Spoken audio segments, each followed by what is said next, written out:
Bonjour, je m'appelle Juliette Leroy. Je suis hypnothérapeute et coach professionnel. Et aujourd'hui, j'aimerais vous parler du sujet de l'alimentation émotionnelle, la raison principale qui cause cette alimentation et aussi cet effet yo-yo dans la perte de poids. Ce que je vois chez mes clientes, c'est que souvent elles savent très bien comment se nourrir. Elles le savent mieux que moi parce qu'elles ont été suivies par un nutritionniste, une diététicienne, parfois pendant des années. Donc théoriquement, elles savent très bien ce qu'il faudrait faire pour perdre ce poids, mais à un moment donné, ça retourne. Ça retourne et elles vont reprendre tout le poids et encore un peu plus que ce qu'elles ont déjà perdu. Et à quel moment ce déclencheur, il intervient?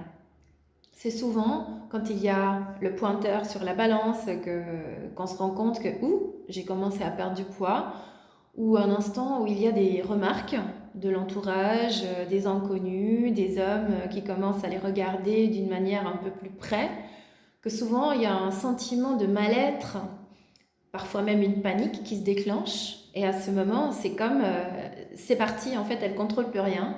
Et la nourriture, elle se fait automatiquement, le cerveau, il est en mode autopilote. Et du coup, elle recommence à manger des quantités, elle recommence à manger du chocolat, du sucre, parfois aussi des salés, peu importe. Mais que du coup, c'est gras et qu'elle reprenne tout ce poids.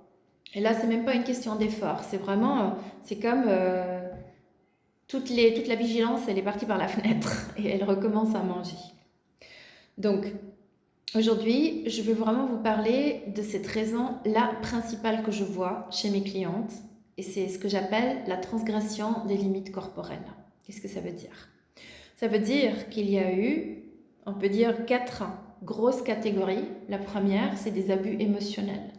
Donc il y a eu, dans un cadre de vie, dans l'enfance, dans un contexte spécifique, la peur d'être agressé. Donc peur d'être agressé physiquement. Peut-être que ce n'est pas survenu, mais il y a eu des menaces, il y a eu une situation qui a failli mal tourner. Il y a eu cette peur réelle dans le corps enregistré. Le deuxième point, c'est la violence physique. Donc violence physique étant des enfants qui ont été battus ou des adultes qui ont été battus, ça peut arriver aussi à ce moment-là bien sûr, et qu'il y a eu un dépassement des limites corporelles, que quelqu'un a dépassé vraiment votre temple, votre, comment on peut dire, votre existence sur cette terre. Le troisième, clairement, c'est des abus sexuels et des viols.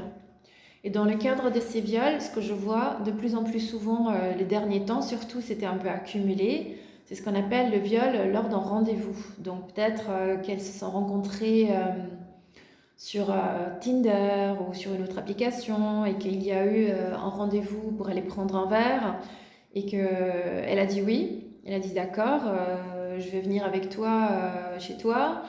Et puis que finalement quand elles sont arrivées à la maison, elles se sont dit en fait j'ai plus envie. Elles ont dit non, mais il lui a forcé la main. Il a forcé la main et autres, évidemment. Et que du coup, c'est arrivé à un viol, mais qui n'est pas vraiment reconnu en tant que tel. Ça, c'est un sujet forcément qui est très désagréable à aborder, mais qui a eu un énorme impact sur le cerveau et sur l'inconscient, forcément. Et le quatrième point, c'est simplement des regards déplacés, des regards intrusifs quand elles étaient enfants ou adolescentes, surtout, souvent au moment de l'adolescence, quand il y a des changements du corps féminin qui commence à se former, il y a des regards qui sont attirés, des regards des hommes qui les regardent d'une manière trop désirable, et que soudainement, il y a ce mal-être qui s'installe. Donc là, il n'y a pas forcément eu transgression des limites, ne rien que le regard de scanner de haut en bas, de se sentir exposé, ça peut suffire pour déclencher ce sentiment dans la tête, dans le cerveau, pour se dire il y a quelque chose qui ne va pas, je suis en danger, je dois protéger mon corps. Donc c'est cette question de dire si je suis trop attirante, trop sexy, dans tous ces cas que je viens de mentionner, je deviens une proie pour ces prédateurs, pour ces agresseurs. Donc il faut que je fasse quelque chose pour que ça n'arrivera pas, ou que ça n'arrivera plus d'ailleurs. Donc qu'est-ce que le cerveau il peut faire? Il n'a pas beaucoup de moyens à sa disposition. Le premier moyen, c'est de faire prendre du poids. Donc même si par forçage et par pure volonté, de la discipline de dingue, vous avez réussi à perdre du poids, votre cerveau va vous forcer à manger plus et manger plus sucré, plus gras pour que vous repreniez ce poids. Puisque qu'est-ce que ça fait? Ça enrobe, ça cache les parties féminines, les attributs féminins.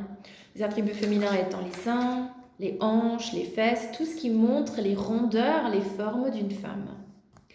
Et parfois, ce que j'entends aussi, cela peut être de ne pas être trop désirable du coup en tant que conséquence pour leur conjoint.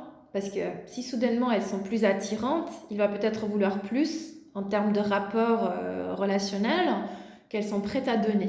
Donc elles préfèrent de rester enrobées ou moins attirantes pour ne pas être sollicitées trop par leur conjoint. Parce que pour le cerveau, qu'est-ce que ça contribue? Pour le cerveau, quand il y a danger, il va faire tout ce qu'il faut pour vous aider à survivre. Et puisqu'il n'a pas beaucoup des outils à disposition, il va vous faire manger. Et c'est là on parle d'alimentation émotionnelle, parce que ce n'est pas logiquement explicable d'où vient ce besoin de manger. C'est une attribution, on peut dire, une association que le cerveau il a fait, soit par des faits vraiment réellement survenus, ou par une peur qui a été construite à travers les circonstances, à travers les expériences de la vie que ces femmes elles ont eues. Donc ce n'est pas forcément quelque chose qui doit être frais. Donc on ne parle pas d'un événement qui est arrivé il y a 20 ans ou 20 jours, mais ça peut être 20 ans, 30 ans, 40 ans, 50 ans plus tard que les déclencheurs sont aussi frais dans le cerveau comme si c'était hier. Donc parfois il y a des personnes qui viennent me voir qui peuvent avoir vécu ou subi des expériences très négatives. Et du coup, ça peut dater de 50 ans en arrière et c'est encore très très frais dans leur tête. Voilà. Et pour moi, ce que je vois surtout, c'est que de mes clientes qui viennent pour cette question d'alimentation émotionnelle, 70 à 80%, ce qui n'est vraiment pas négligeable, il y a ces femmes, elles ont ce facteur de transgression des limites corporelles, à une envergure ou une autre. Donc il y en a qui ont plus subi, pendant que d'autres, c'était vraiment purement ce regard, cette peur qui s'est construite dans la tête, mais ça suffit déjà pour déclencher une prise de poids. Et c'est justement au moment qu'elles perdent ce poids, et c'est ce qu'on fait dans la séance, on fait un processus pour découvrir en fait ce facteur-là. Quand on creuse ce sujet, je les fais se projeter dans l'avenir où ils ont perdu 10, 20, 30 kilos, et qu'à ce moment qu'elles se rendent compte, en fait, je suis très mal à l'aise, j'ai envie de me cacher, j'ai envie de vraiment me faire disparaître limite. C'est à ce moment qu'elles ressentent une grande vulnérabilité, un sentiment d'être exposées, parce que justement, soudainement, il n'y a plus de protection, il n'y a plus de couche de protection autour du corps, rien que dans la projection. On n'en est même pas encore arrivé là, c'est justement pour préempter les situations, que quand je les fais se projeter dans une situation, dans un habit très près du corps, moulant, sexy, etc., et qu'elles se rendent compte qu'elles ne peuvent pas encore assumer ce corps. Elles ne peuvent pas. Elles sont très mal à l'aise, elles sont vulnérables, comme une vraie proie pour des prédateurs. Et c'est vraiment la raison principale que je vois au quotidien qui empêche ces femmes à perdre du poids. De temps en temps, il y a aussi un homme qui peut parler de ce sujet, mais là c'est souvent une question d'avoir été agressé ou presque agressé par une attaque physique qu'il y a eu, il s'est fait tabasser ou presque fait tabasser, poursuivi par un groupe d'hommes, etc. Plus souvent, mais c'est vraiment un facteur très féminin que je vois très très prononcé. Est-ce que vous reconnaissez dans ces symptômes? Posez-vous la question. Parce que je sais que mes clientes font rarement le lien entre ce qui peut être arrivé et puis ce qu'elles ont vraiment de la peine à perdre du poids après des années, des dizaines d'années plus tard. Merci beaucoup de m'avoir écouté. J'espère que cela a été enrichissant pour vous. Si jamais, vous pouvez suivre la chaîne si cela vous a plu. Merci beaucoup et à la prochaine.